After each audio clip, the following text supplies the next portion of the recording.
കൂട്ടുകാരെ, എല്ലാ കൂട്ടുകാർക്കും മിഠായി കഥകളിലേക്ക് സ്വാഗതം. സോക്സൺ മെസ്സിയുടെ ഒരു കഥ കേട്ടാലോ? കഥയുടെ പേര് ബൂട്ട് മറന്നുപോയ ഫുട്ബോൾ താരം. അവതരിപ്പിക്കുന്നത് മനോജ് കുമാർ പൂളയ്ക്കൽ.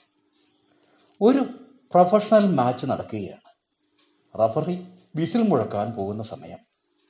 ഒരു താരം ഓടി വന്ന് പറഞ്ഞു, സാർ, എൻ്റെ ബൂട്ട് ഡ്രസ്സിംഗ് റൂമിൽ മറന്നു. സമയം കുറവായതുകൊണ്ട് അവന് വേറെ ബൂട്ട് കിട്ടിയില്ല. അവസാനം സോക്സ് മാത്രം ഇട്ട് ആ കളി മുഴുവൻ കളിച്ചു. അതും കളി ജയിക്കുകയും ചെയ്തു. പിന്നീട് പത്ര റിപ്പോർട്ടർമാർ ചോദിച്ചു, എങ്ങനെ? അവൻ പറഞ്ഞു, നിലം നല്ലോണം ഫീൽ ചെയ്യാൻ പറ്റി, അതാണ് ഗോൾ അടിക്കാൻ പറ്റിയത്. അന്നു മുതൽ ആ ടീമിലെ കൂട്ടുകാർ അവനെ ഇങ്ങനെ വിളിച്ചു, സോക്സൺ മെസ്സി. കൂട്ടുകാർക്ക് കഥ ഇഷ്ടമായോ?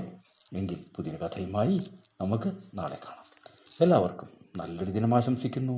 Story uncle.